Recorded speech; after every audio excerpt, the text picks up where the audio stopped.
How's it going, everyone? William here, and I'm bringing you some more scrolls. I'm starting a new thing of scroll strategy videos.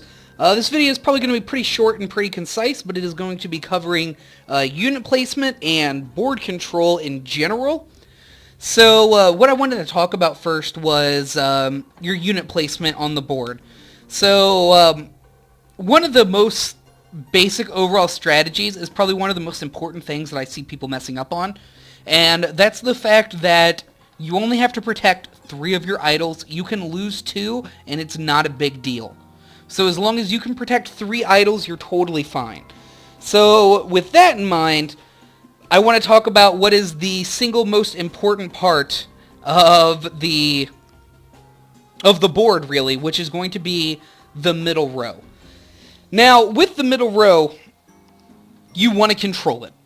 Anytime that you can control the middle row, it is a huge, huge thing towards your own victory. So, I'm just going to be doing random stuff. I'm not really going to be thinking about the game here. I'm just going to be playing stuff. So when you're playing cards, you're going to want to, as much as possible, dominate the middle row of the game. If you take out your opponent's middle idol, that gives you so many options for victory that it puts your opponent in a very difficult position and makes it so that your likelihood of winning the game is incredibly increased. Granted, there's a lot of stuff that you have to react to and different things like that, but as far as it goes, controlling the middle of the board is absolutely crucial to winning a game. So now say you're going to play something in the middle of the board. I'm just going to go ahead and toss down a card. Now what you're going to want to do is your first creature, you're going to want to play it right in the middle. The reason that you're going to want to do that is from this position, your creature can move to 6 possible positions, giving you the most strategic movement ability possible.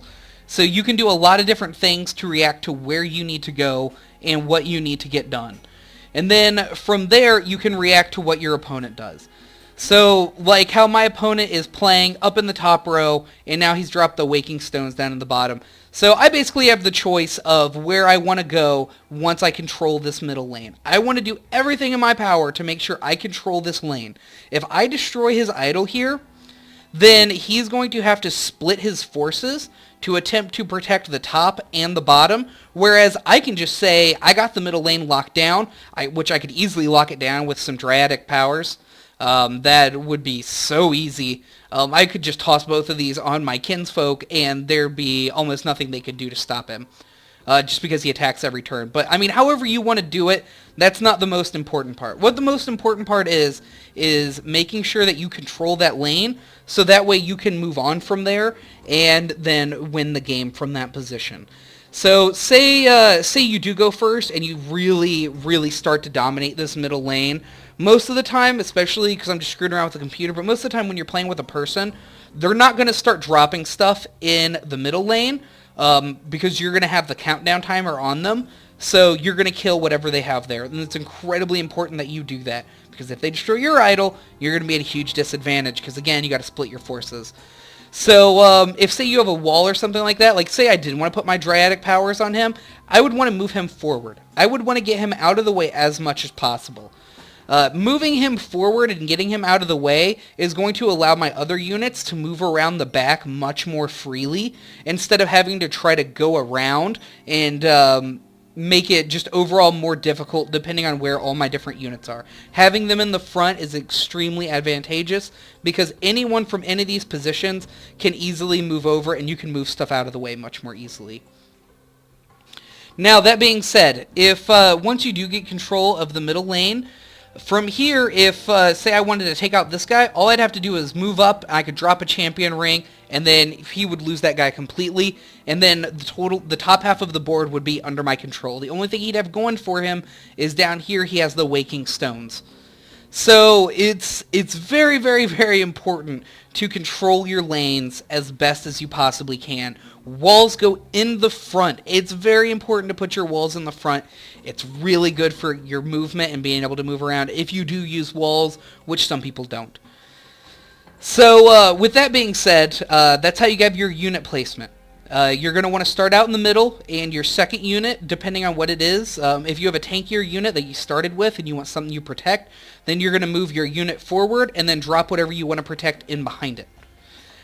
So that way, or if you have something that you need that's tanky and you need to put up front, you can do that. Or if you have something that's kind of tanky but you don't really want it to be in the front, you can move back and drop it right in the middle, plan for a wall the next turn, or however you want to do it.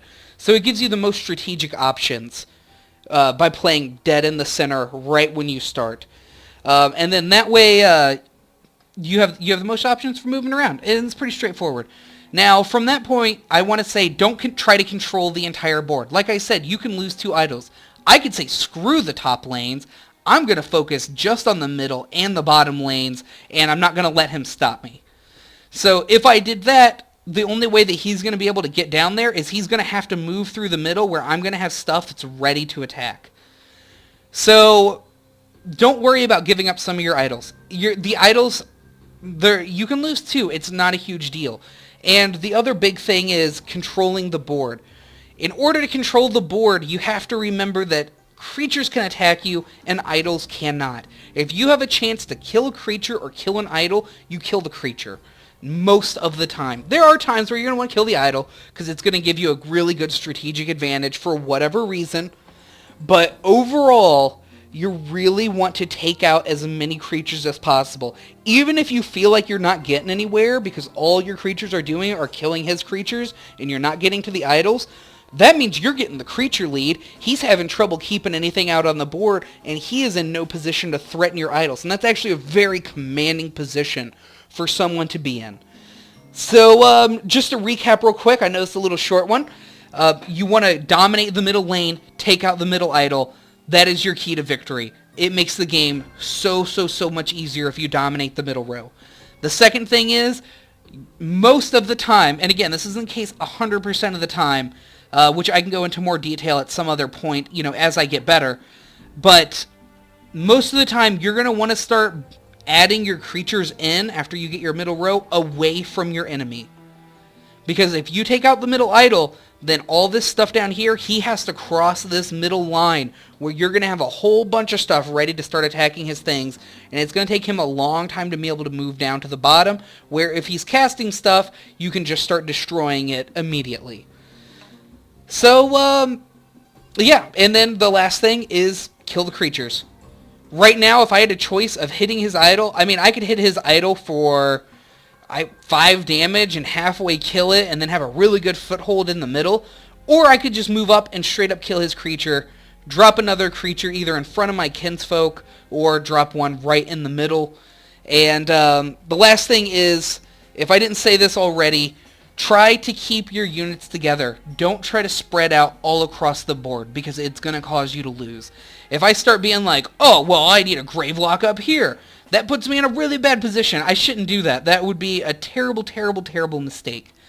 Especially when I would have a chance otherwise to kill his creature without getting my dude rooted in place. I can move up, champion ring him, take him out, and then I'm not going to be rooted in this row, and then I'm going to end up giving up the control of this row because all my units are now being focused up towards the top, which is going to give him a chance to counterattack from here, taking out my middle row, which is exactly what you do not want. Excuse me, I choked a little bit. So yeah, those are my basic strategy tips. Control the middle lane, control the creatures, and then make sure that you try to keep your units together as much as possible. Or if you're playing decks where, does damage to one unit and then units all around that unit, it's okay to split your units up and then drop, well, I would have moved him back, but it's okay to split your units up and then drop another unit in the back, keeping a space in between, buffing your units up. It doesn't matter what he does as long as he's not killing your creatures and you're keeping a creature lead and controlling his creatures on the board and where they're located, then you know what to expect, you know what's coming, and you put your opponent in a really terrible position. Especially when they get to the point where they have to start playing on the edges. Once they start playing on the edges, the only way to move to the other side of the board with those creatures, even if he destroyed both of these idols, it wouldn't matter. He would have to move up through the middle, and that would even leave you open to moving down and destroying his row. And again, leveling the creature count and making it that much more difficult for him and giving you that much more time up top to destroy his idols. So, yeah, those are my basic strategy tips. If you do this, it will help you out immensely. It will increase the level of your play a ton if you're not already doing this. If you start out in the beginning and you're playing stuff way down here and you're going first, then you're making a mistake. You need to start playing it in the middle because that is where it's most important. So anyway, that was my first little strategy video. It was a little quick one. In the future, I'm going to do like deck building and stuff like that, how to improve upon the pre-constructed decks, and I'm going to be looking around at other different strategies that I can find and making videos about them and trying to bring you guys all the information I can. So thank you very much to everyone for joining me. It's been a pleasure as always, and I'll see you guys next time.